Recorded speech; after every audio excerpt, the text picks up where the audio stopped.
ప్రస్తుతం మనతో పాటు బీఆర్ఎస్ సీనియర్ నేత రాకేష్ రెడ్డి ఉన్నారు. మాట్లాడదాం.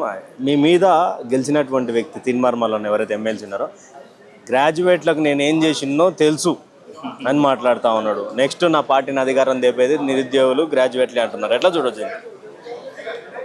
నేను నిత్యం ప్రజాక్షేత్రంలో ఉండేటువంటి ఒక వ్యక్తిని. ఈ రాష్ట్రంలో ఏం జరుగుతున్నదో అందరికి కూడా తెలుసు. రాష్ట్రంలో ఉన్నటువంటి నిరుద్యోగులు, ఉద్యోగస్తులు, విద్యావంతులు వీళ్ళందరూ కూడా గమనిస్తున్నారు. గెలిచిన అభ్యర్థి ఏం చేస్తున్నాడు, ఓడిపోయిన ఆయన ఏం చేస్తున్నాడు, ఎవరి కోసం కొట్లాడుతున్నారో అందరు కూడా తెలుసు. కాబట్టి నేను పోటీ చేసిన రోజే నేను ఆయన మీద ఒక వ్యాఖ్య చేయలేదు. ఈరోజు ఈ సందర్భంలో నేను ఆయన మీద మాట్లాడాల్సినటువంటి అవసరం నాకు లేదు. బట్ అన్నీ గమనిస్తున్నారు. తప్పకుండా దాని తగ్గట్టుగానే ఫలితం కూడా ఉంటుంది. ఇప్పుడు రేవంత్ రెడ్డి గారి విషయానికి వస్తే ఫిన్లాండ్ సంబంధించినటువంటి భాష, స్పెయిన్కి సంబంధించినటువంటి భాష, జర్మన్కి సంబంధించినటువంటి భాష, జపాన్ భాష ఇవన్నీ నేర్చుకోరి ఆడ మస్తు ఉద్యోగాలు ఉన్నాయి, ఇంకేం రోజులు ఉంటారు ఇంటికి వెళ్ళి బయట దేశాలకు కోరి అని అంటుండు. మరి ఎట్లా చూడాలి? ఇది అసలు ఆయనను చూస్తే నిజంగా నాకు జాలనిపిస్తుంది. పాపం కింద పడి ముఖ్యమంత్రి అయ్యిండు, కానీ ఆయన ముఖ్యమంత్రి ఎవడు గుర్తిస్తలేడు. సమస్య అది. అందుకనే ఆయన సెన్సేషనల్ ఏదైనా మాట్లాడాలి అని అనుకొని సెన్స్లెస్గా మాట్లాడుతున్నాడు. దానివల్లనే ఈ చిక్కులని. ఒకసారి ఏమంటాడు ఇంగ్లీష్ రావాల్సిన అవసరం ఏంది అని అంటాడు, ఇంకోసారి ఏమంటాడు జర్మన్ నేర్చుకోండి, స్పెయిన్ నేర్చుకోండి, అవి నేర్చుకోండి, ఇవి నేర్చుకోండి అని మాట్లాడతాడు. ఆ విక్రమ్ సినిమాలో అపరిచితుల్లో 3 క్యారెక్టర్లు ఉంటాయి. ఒకటి రాము, రెండోది రెమో, మూడోది అపరిచితుడు. మన ముఖ్యమంత్రికి కూడా 3 క్యారెక్టర్లు ఉన్నాయి. ఒకటి రేవంత్ రెడ్డి, ఒకటేమో రెమో, మూడోదేమో రండా. నేను ఎందుకు అంటున్నా అంటే ముఖ్యమంత్రి గారిని పట్టుకుని రండా అనొచ్చా? ఎందుకు అనొద్దండి, ఆయన మాట్లాడేటి అట్నే కదా. నిరుద్యోగులను పట్టుకొని అడ్డ మీద కూలీలు ఎండిన జావులు అంటాడు. ఉద్యోగస్తులను పట్టుకొని ఆయన నన్ను కోసుక తినుల్లి, మీకే అప్ప చెప్తా, మీరే పరిపాలన చేసుకొని అవమానపరుస్తాడు. టీచర్లు ఏమో మీకు జీతాలు ఎక్కువ ఇస్తున్నాను అంటాడు. ఈరోజు ఇంజనీరింగ్ విద్యార్థులను పట్టుకొని క్రిమినల్ వేస్ట్ అంటాడు. నువ్వు ఏది పడితే అది మాట్లాడవచ్చు, ఎవరిని పడితే వాళ్ళను ఇష్టం వచ్చినట్టుగా మాట్లాడుతావు. నిన్ను ఎవడు ఏమనొద్దా? నువ్వే అంటావు కదా వాక్ స్వాతంత్రం ఉన్నది ఈ దేశంలో. మేము అదే చెప్తున్నాం. చాలా దురదృష్టకరం అండి. ఎట్లా అంటావండి నువ్వు ఇంజనీర్ విద్యార్థిని నువ్వు క్రిమినల్ వేస్ట్ అని? దేశంలోనే హైదరాబాద్ అతిపెద్ద ఐటీ హబ్గా అవతరించింది. సుమారుగా 10 లక్షల మంది సాఫ్ట్వేర్ ఇంజనీర్లు పనిచేస్తున్నారు. వాళ్ళందరూ కూడా క్రిమినల్ వేస్టా? టీ హబ్ వేదికగా ఈరోజు అద్భుతమైనటువంటి ఆవిష్కరణలు బయటకు వస్తున్నాయి. ఆ ఆవిష్కరణలు చేసేటువంటి ఇంజనీర్లు అందరూ కూడా క్రిమినల్ వేస్టా? సింగరేణిలో ఈరోజు అద్భుతమైనటువంటి మైనింగ్ యాక్టివిటీ జరగడం వల్ల మొత్తం దక్షిణ భారతదేశానికి వెలుగులు నింపుతున్నారు. మరి అక్కడ పనిచేసేటువంటి ఇంజనీర్లు అందరూ కూడా క్రిమినల్ వేస్టా? జీనోమ్ వ్యాలీ వేదికగా ఈరోజు ప్రపంచంలో ఉన్నటువంటి సగం దేశాలకు కావాల్సినటువంటి మందులన్నీ తయారు చేస్తాను. మరి అక్కడ ఉన్నటువంటి ఇంజనీర్లు అందరూ కూడా క్రిమినల్ వేస్టా? ఏం మాట్లాడుతున్నావు? నిజంగా ఈ రాష్ట్రంలో ఉన్నటువంటి అతిపెద్ద క్రిమినల్ నువ్వు. ఎందుకంటే నీ మీద 89 కేసులు ఉన్నాయి. దాంట్లో 76 కేసుల్లో తీవ్రమైనటువంటి ఆరోపణలు ఉన్నాయి.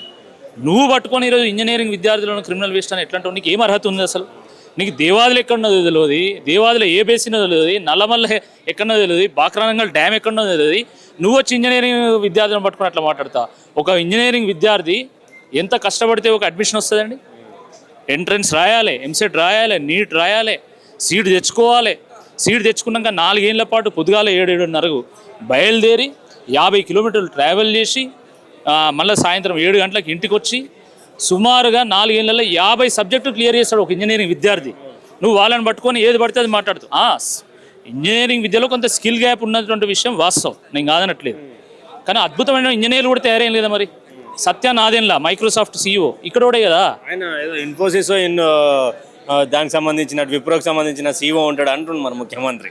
సత్యనాదెన్లను పట్టుకొని అదే అంటాను కదా, అదే అంటాను. మైక్రోసాఫ్ట్ CEO అనేటువంటి విషయం ఎవరినైనా చెప్తారు, ఒకసారి గూగుల్లో కొడితే తెలుస్తుంది. ఆయనకు తెలియదు పాపం. శాంతను నారాయణ అని అడోబీ CEO ఉన్నాడండి, ఆయన ఇక్కడ వాడే.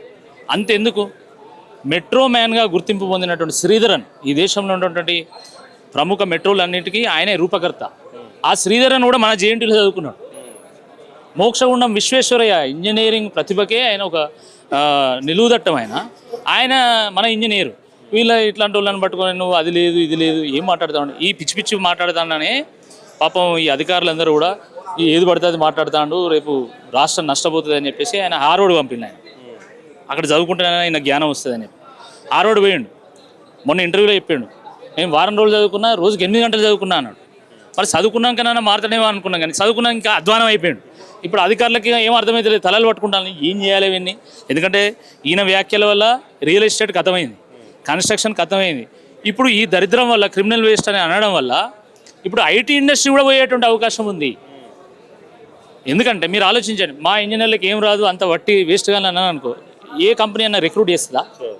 క్యాంపస్ ప్లేస్మెంట్స్ జరుగుతాయా? ఎవడన్నా ఓ 100 కోట్లు పెట్టుబడి పెడతాడా ఎక్కడైనా? ఏ కంపెనీ ఎవడన్నా మన హైదరాబాద్లో? మరి ఏం మాట్లాడుతున్నాడు రేవంత్ రెడ్డి? ఆయనకు అర్థం ఉందా ఏదన్నా? అప్లికేషన్లు రాయడం రాదంట. అరే బాబు, సాఫ్ట్వేర్ అప్లికేషన్లు తయారు చేస్తారు, జాబ్ అప్లికేషన్ తయారు చేయడం కాదు, సాఫ్ట్వేర్ అప్లికేషన్ తయారు చేస్తున్నారు మన వాళ్ళు. ఆయన జ్ఞానం కలగాలి, జ్ఞానం కలగాలని నేను కోరుకుంటాను. నేను అమెరికా నుంచి వచ్చినటువంటి వాడిని, నేను నీకు చెప్తున్నా, ప్రపంచ ఐటీ క్యాపిటల్ సిలికాన్ వ్యాలీలో ఉంటుంది. ఆ సిలికాన్ వ్యాలీలో ఎక్కడికి పోయినా తెలుగులే కనబడతారు, మన ఇంజనీర్లే కనబడతారు. మన ఇంజనీర్లకు కోట్ల రూపాయల ఆఫర్లు ఇచ్చి ఈరోజు ఇంజనీర్స్గా నియమించుకుంటున్నాయి సంస్థలు. ఇక ఈయన వచ్చి మన వాళ్ళని ఇట్లా మాట్లాడతాడు, ఏమనాలి ఈయనను? కాబట్టి వెంటనే రేవంత్ రెడ్డి గారు బేషరతుగా ఇంజనీర్ విద్యార్థులందరూ కూడా క్షమాపణ చెప్పాలి. అంటే ప్రభుత్వ టీచర్లను కూడా ఉద్దేశిస్తూ మీకు డిఏలు ఎందుకు, RRDAలు ఎందుకు, మీరు చక్కగా చదువు చెప్తే పిల్లలు మంచిగానే ప్రభుత్వ పాఠశాలకు వస్తారు, ప్రైవేట్ పాఠశాలకు ఎందుకు పోతారన్న కామెంట్ కూడా చేస్తా ఉన్నాను. అధికారం తలకెక్కిందండి, అధికారం తలకెక్కిన తర్వాత ఇట్లాంటి వ్యాఖ్యలే చేస్తాడు.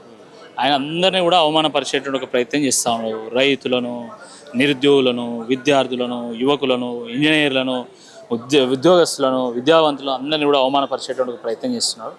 ఇది తప్పకుండా దానికి తగ్గ ఫలితం కూడా ఉంటుంది. మీరు ఆలోచించండి, ఈ కాలేజీ యాజమాన్యాలందరూ కూడా పాపం ఫీజు రీంబర్స్మెంట్ వస్తలేదని చెప్పేసి వీళ్ళు ముఖ్యమంత్రి గారి దగ్గరికి వెళ్తే, మీరు రాపోని నేను సెటిల్మెంట్ చేస్తా, వాళ్ళ ప్రతిభను పెట్టుబడిగా పెట్టి మేము అందుకున్న విద్య 10 మందికి చెప్పాలి అనేటువంటి ఉద్దేశంతో కాలేజీ పెడితే, కళాశాల యాజమాన్యాన్ని పట్టుకుని నేను సెటిల్మెంట్ చేస్తా అంటాడా అండి ఎవడన్నా?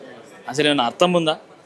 కేవలం ఒకటే ఒక విషయం సమ్మరైజ్గా చెప్పాల్సింది అంటే, ఈ రాష్ట్రంలో ఫీజు రీయింబర్స్మెంట్ స్కాలర్షిప్ బకాయిలు 11,000 కోట్లు ఉన్నాయి. 2.5 ఏళ్ళ నుంచి రూపాయి ఇస్తలేడు. ఎట్లనైనా చేసి ఆ పథకాన్ని రద్దు చేయాలనే కుట్ర చేస్తూ, ఇంజనీరింగ్ విద్య వేస్ట్, ఇంజనీర్లు అంతా వేస్ట్, కాబట్టి ఇంజనీరింగ్ కళాశాలలు మూసేయాలి, ఈ ఫీజు రీయింబర్స్మెంట్ చెల్లించే అవసరం ఉండొద్దు అనే ఒక కుట్రలో భాగంగా ఇవన్నీ చేస్తాడు. ఫీజు రీయింబర్స్మెంట్ పథకాన్ని ఆపడానికే ఈ కుట్ర వండింది తప్ప ఇంకా వేరే లేదని చెప్పి ఈ సందర్భంగా నేను మనం చేస్తాను. Thank you.